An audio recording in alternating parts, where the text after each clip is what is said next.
Magandang buhay, maganda ang sikat ng araw, maganda ang buhay. Ang video pong ito ay part 2 ng aking unang na-upload na video dahil maraming nagtatanong dahil kahit daw nakapag-submit na sila ng form ay hindi pa rin nila nabubuksan ang kanilang MP2 virtual account. Kahit daw na-fill out nila ng okay naman yung pagkaka-fill out nila at na-submit sa kanilang designated POP or virtual pag-ibig offices ay hindi pa rin nila nabubuksan.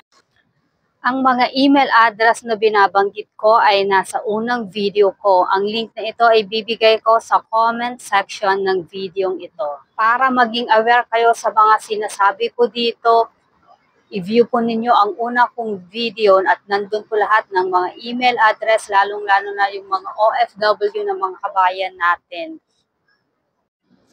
May specific pong email address na gagamitin natin based sa lokasyon.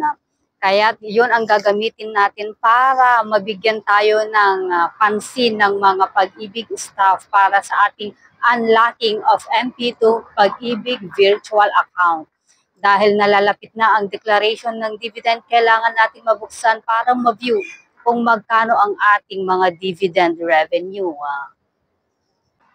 Kapag nakapag-fill out na kayo at na-send na ninyo ang request form to activate, reactivate, or deactivate your MP2 virtual account, maghintay po kayo ng instruction sa email ninyo at doon nila ipapadala ang next procedure kung paano ma-unlock ang iyong mga account. Bago sila magpadala ng temporary password, i-verify nila or i-confirm nila ang iyong identity at maghihingi sila ng karagdagang impormasyon tulad ng date of birth, name of your spouse kung ikaw ay married, maiden name, birth date at kung ano-ano pa para ma-confirm ang iyong identity. Ipapadala nyo ang mga karagdagang impormasyon through email lang po doon sa mga email na binanggit ko. Doon sa email trail, doon lang po kayo mag-reply. Magbibigay din kayo ng selfie picture kung saan nakawak-hawak ninyo ang iyong valid ID na naka-selfie. Ipapadala niyo along with the request form. At pagkatapos nun, ibibigay nila ang iyong temporary password doon sa email ninyo. Gagamitin nyo ito sa pag-login for the first time at papalitan na ninyo pag nakapag-login na kayo. Dahil mahirap na, baka makalimutan na naman ang password, kailangan isulat po natin ang ating mga password para hindi tayo laging nadidelay sa pag-open ng ating mga virtual account. Alam nyo ba guys, na ginamit ko din ang forgot password tab. Naka-receive din ako ng temporary password. Ginamit ko ang temporary password para sa pag-login. Pero same pa din ang aking error. Your account has been locked due to multiple login attempts.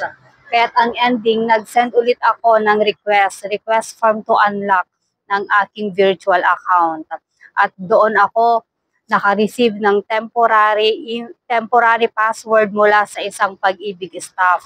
Nag-require sila sa akin ng selfie na hawak-hawak ko ang aking passport. Kaya ngayon, okay na ang aking virtual account.